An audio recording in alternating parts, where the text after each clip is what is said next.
بھائیوں مرنا ہے، اللہ کے سامنے پیشی ہے، جہنم ہے، جنت ہے، جہنم جہنم کتنی خوفناک ہے کہ نبی کریم صلی اللہ علیہ وسلم فجر کے بعد 7 مرتبہ، مغرب کے بعد 7 مرتبہ روزانہ اللہ سے دعا کرتے تھے. کیا؟ اللہم اجرنی من النار، اے اللہ مجھے جہنم سے بچانا. 7 مرتبہ ہمارے نبی فجر کے بعد یہ دعا پڑھ رہے ہیں اور 7 مرتبہ مغرب کے بعد دعا پڑھ رہے ہیں.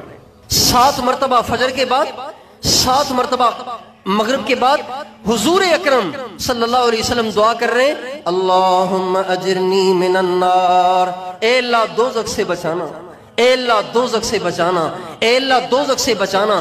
التحیات میں بھی یہ دعا کر رہے ہیں اے اللہ دوزخ سے بچانا. التحیات میں فجر کی سنت اور فرض کے درمیان بھی یہ دعا کر رہے ہیں اے اللہ دوزخ سے بچانا. اور پتہ نہیں کتنی دفعہ یہ دعا کر رہے ہیں. حدیث میں آتا ہے ہمارے نبی جب معراج کے لیے تشریف لے گئے، جب معراج کے لیے آپ تشریف لے گئے تو آپ نے ایک فرشتے کو دیکھا کہ مسلسل رو رہا ہے، مسلسل رو رہا ہے، مسلسل رو رہا ہے، مسلسل رو رہا ہے. آپ آگے چلے گئے، آگے چلے گئے. جب واپس آئے تب بھی دیکھا وہ فرشتہ رو رہا ہے.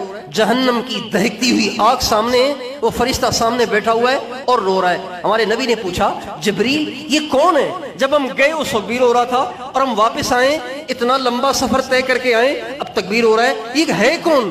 تو حضرت جبریل کہنے لگے یا رسول اللہ یہ اللہ کا ایک فرشتہ ہے جس کا نام میکائیل ہے، جب سے جہنم بنی ہے جہنم کو دیکھ دیکھ کے رو رہا ہے. حالانکہ فرشتے نے جہنم میں نہیں جانا، جہنم انسانوں کے لیے ہے. فاتقوا النار، دوزخ سے بچو. وقودها الناس والحجارہ، اس کا ایندھن لکڑیاں نہیں ہیں، اس کا ایندھن انسان ہے. انسانوں کو اس میں ڈال کے اس کو بھڑکایا جائے. اس کے انگارے، اس کے سانپ، اس کے بچھو، اس کی زنجیریں، اس کے شعلے، اس کی چنگاریاں. حدیث میں آتا ہے ایک چنگاری تو چھوٹی سی ہوتی ہے نا، انگارہ بہت بڑا ہوتا ہے، چنگاری چھوٹی سی ہوتی ہے. ایک چنگاری اگر زمین میں ڈال دی جائے تو 7 زمینیں بھسم ہو جائیں. کیا بنے گا؟ اگر بغیر تیاری کیے مر گئے، بغیر تیاری کیے روح پرواز ہو گئی، بغیر تیاری کیے قبر میں چلے گئے، کیا بنے گا؟